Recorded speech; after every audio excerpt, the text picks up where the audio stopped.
Car आज बात करेंगे द्विआधारी संक्रियाओं के गुणों के बारे में। द्विआधारी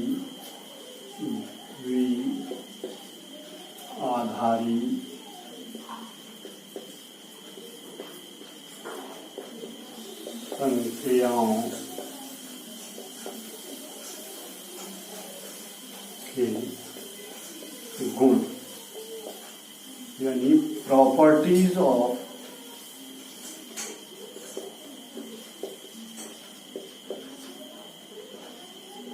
बाइनरी ऑपरेशंस। पिछली वीडियो में मैंने आपको द्विआधारी संक्रिया क्या है ये बताया है। अब प्रॉपर्टीज के बारे में बात करेंगे। प्रॉपर्टीज का मतलब ये है कि पहली प्रॉपर्टीज है इसकी क्रम विनिमय नियम, यानी द्विआधारी संक्रिया क्रम विनिमय है या नहीं है, इस बात को देखना है। क्रम विनिमयता भी कह सकते हैं इसको, यानी ये प्रॉपर्टी कहलाती है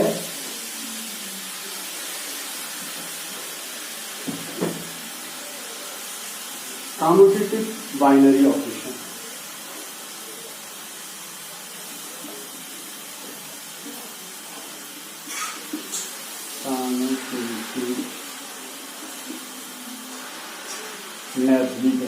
कम्यूटेटिव यानी क्रम विनिमय नियम का पालन करते हैं।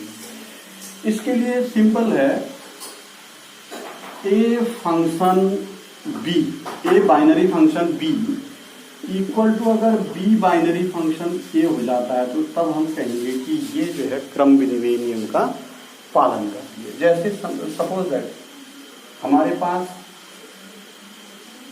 एक बाइनरी ऑपरेशन इस प्रकार का है, such that n cross n to n है, यानी नेचुरल नंबर से नेचुरल नंबर पर बाइनरी ऑपरेशन कर रहे हैं। और हमको ये दिया है A binary operation B equal to A plus B, यानी प्लस के लिए हम बाइनरी ऑपरेशन क्रम विनिमय है या नहीं है ये देख रहे हैं। तो हमारे पास ये देखिए सिंपल होता है, ए प्लस बी बराबर बी प्लस ए होता है। तो इसका मतलब ए प्लस बी मतलब ए ऑपरेशन बी, और बी प्लस ए का मतलब बी ऑपरेशन ए। तो ये नेचुरल नंबर पर ये जो धन की संक्रिया है ये बाइनरी ऑपरेशन क्रम विनिमयता नियम का पालन कर रहा है। दूसरा, ये जो है रियल नंबर के लिए भी लागू होगा, जेड प्लस के लिए भी लागू होगा। अगर रियल नंबर से रियल नंबर पर हम बाइनरी ऑपरेशन कर रहे हैं प्लस का, तो वो जो है क्रम विनिमय नियम का पालन करेगा रियल नंबर पर, और धन पूर्णांक यानी जेड प्लस पर भी करेगा। अगला नियम है एसोसिएटिव साहचर्य नियम। दूसरा नियम है साहचर्य नियम।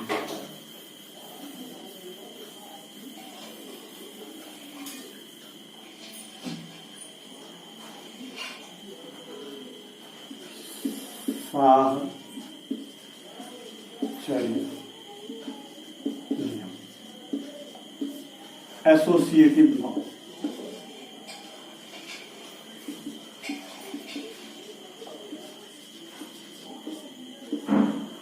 अच्छा, इससे पहले क्रम विनिमय नियम में अगर हमको ये दिया है A operation B equal to A B दे रखा है, तो ये भी जो है क्रम विनिमय नियम का पालन करेगा। A B equal to B A हो जाएगा। ए बी को हम ए ऑपरेशन बी कहेंगे और बी ए को हम बी ऑपरेशन ए कहेंगे। तो क्रम विनिमय नियम का एक और उदाहरण बता दिया। अब मैं आपको बता रहा हूं साहचर्य नियम। साहचर्य नियम में ये हो जाता है A operation B operation C equal to हमारे पास ए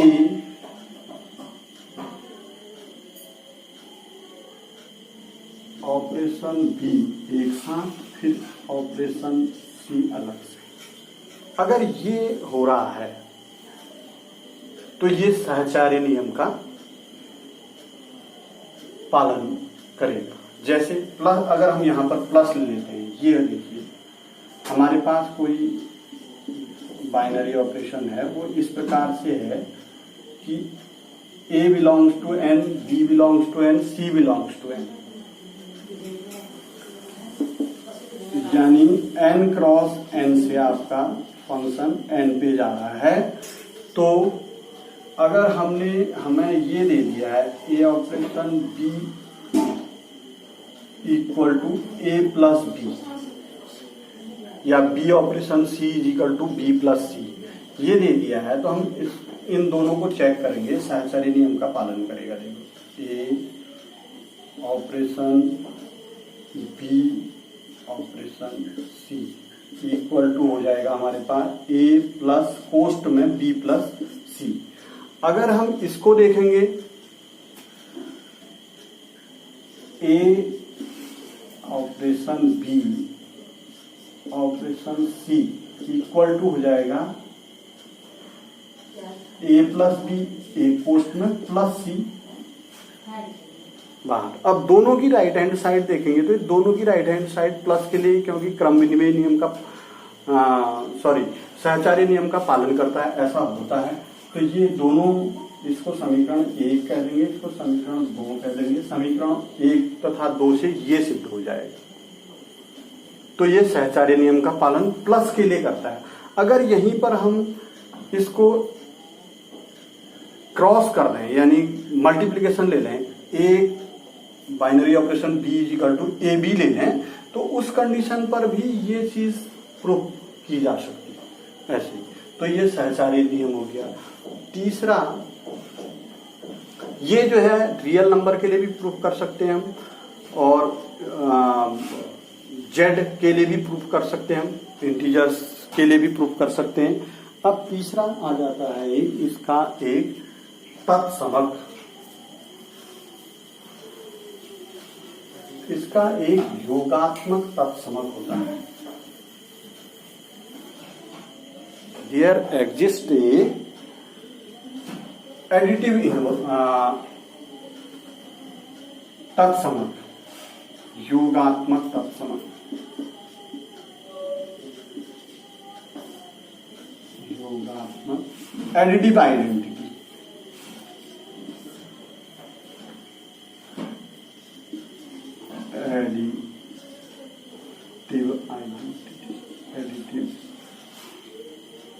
आइडेंटिटी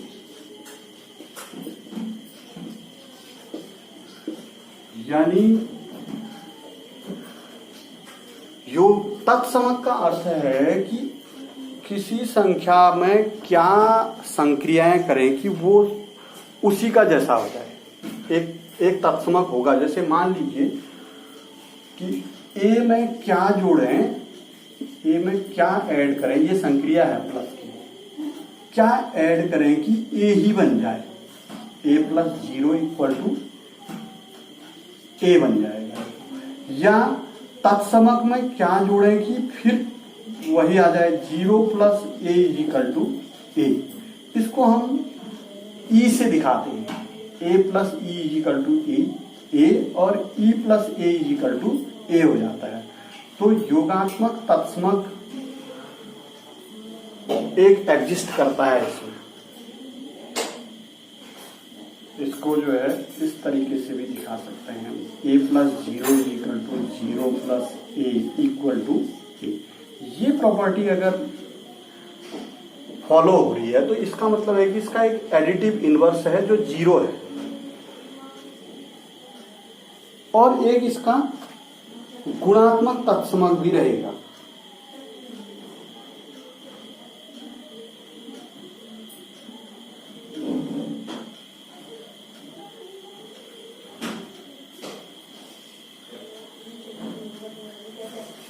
एक इसका गुणात्मक तत्समक भी रहेगा, लेकिन ये जो है 0 इस पर नहीं होगा, नेचुरल नंबर पर नहीं होगा, क्योंकि नेचुरल नंबर 0 से स्टार्ट नहीं होता है ना। तो रियल नंबर पर ये एक इसका योगात्मक तत्समक होगा, या आपका पूर्णांक पर इसका योगात्मक तत्समक होगा। एक इसमें मल्टीप्लिकेटिव आइडेंटिटी होती है, यानी मल्टीप्लिकेटिव आइडेंटिटी, इसको गुणात्मक तत्समक बोलते हैं, गुणात्मक तत्समक। यहां पर इसको बदल करके हम ई भी कह सकते हैं, ई। और ई जो है वो अगर हम नंबर के केस में आ जाए तो वो जो है 0 होगा। अगर हम अब बात करें मल्टीप्लिकेटिव आइडेंटिटी की, मल्टीप्लिकेटिव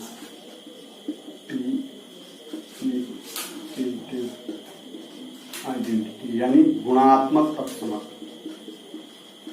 गुणात्मक तत्समक, गुणात्मक तत्समक का मतलब है कि कोई संख्या जैसे a है, उससे क्या गुणा किया जाए कि वही संख्या आ जाए, तो 1 होता है वैसे गुणात्मक तत्समक। अगर संख्या की बात करें, अगर हम कॉमन बात करें तो a into E equal to A होना चाहिए, और e into A equal to भी a होना चाहिए, यानी हमारे पास ये होना चाहिए a इंटू ई बराबर e इंटू ए बराबर a, ऐसा होगा। तो e is a multiplicative identity, ठीक है। तो ये जो है n पर प्रूफ हो सकता है, r पर भी प्रूफ होगा, ये मल्टीप्लिकेटिव आइडेंटिटी ये प्रूफ रहेगी। तो these are the properties of binary operations. Thank you very much.